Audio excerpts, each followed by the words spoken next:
ओझोनच्या मागच्या भागात आपण असे जाणून घेतलेलं आहे की CFC क्लोरोफ्लोरोकार्बन हे एक ह्यूमन मेड केमिकल आहे, ज्याचा उपयोग दैनंदिन जीवनात वापरल्या जाणाऱ्या अनेक प्रोडक्टमध्ये केला जातो आणि त्यामुळे ओझोन लेयर कमी पडत चाललेले आहे. तर ओझोन पार्ट 2 मध्ये आपण CFC बद्दल जाणून घेण्याचा प्रयत्न करूया. तसे बघितल्या गेले तर CFC हे साधारण वायूपेक्षा भारी असते, तरीही ते वरच्या वातावरणात कसे पोहोचते हे जाणून घेणे फार महत्त्वाचे आहे. त्याला 3 कारण आहेत.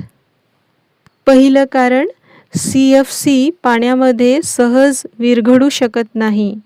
दुसरे कारण असे आहे, हे CFC खालच्या वातावरणात म्हणजे जमिनीजवळ इझिली ब्रेकडाऊन होऊ शकत नाही. आणि आता तिसरे कारण, ते फार महत्त्वाचे आहे.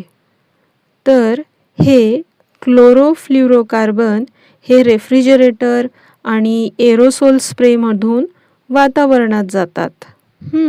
हे CFC वायू वातावरणाच्या तळाशी तयार होतात. मग नंतर काय होतं? आपल्याला माहीतच आहे, आपल्या वातावरणात हवेची सतत हालचाल होत असते आणि जोरदार वारे वाहत असतात. यामुळे खालच्या वातावरणात विविध प्रकारचे गॅसेस लवकरच मिक्स होऊन जातात आणि हळूहळू हे CFC, ज्यामध्ये क्लोरीन आहे, ते भारी असून सुद्धा वरच्या वातावरणात पोहोचते. वरचे वातावरण म्हणजे स्ट्रेटोस्फिअर. तिथे पोहोचल्यावर सूर्याची अल्ट्राव्हायोलेट रेडिएशन्स हे CFCच्या मॉलिक्युल्सवर पडतात आणि या अल्ट्राव्हायोलेट रेडिएशन्समुळे CFC मधील केमिकल बॉन्ड्स तुटून जातात आणि त्यामुळे हायली रिॲक्टिव्ह क्लोरीनचे ॲटम्स बाहेर पडतात. आणि या केमिकल रिॲक्शनमुळे नेमकं काय होतं?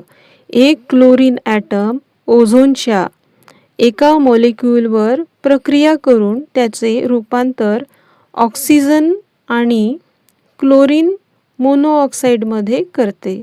मग ते क्लोरीन मोनोऑक्साईड इतर ऑक्सिजन ॲटम्ससोबत प्रक्रिया करून पुन्हा मूळ क्लोरीन ॲटम्स मोकळा करतो आणि ही साखळी सतत चालू असते, ज्याला चेन रिॲक्शन म्हटले जाते. म्हणजे फक्त एक क्लोरीनचे ॲटम ओझोनचे 1,00,000 पेक्षा जास्त मॉलिक्युल्स नष्ट करू शकतो. यामुळे ओझोनच्या थराला मोठे नुकसान होते आणि कालांतराने ओझोनचे संरक्षण कमी होत जाते. ओझोनवर चर्चा करण्यासाठी खूप गोष्टी आहेत, आश्चर्यजनक गोष्टी आहेत. त्यामुळे ओझोनवर आपली चर्चा अशीच चालत राहणार आहे. पण आजसाठी आपण इथेच थांबूया.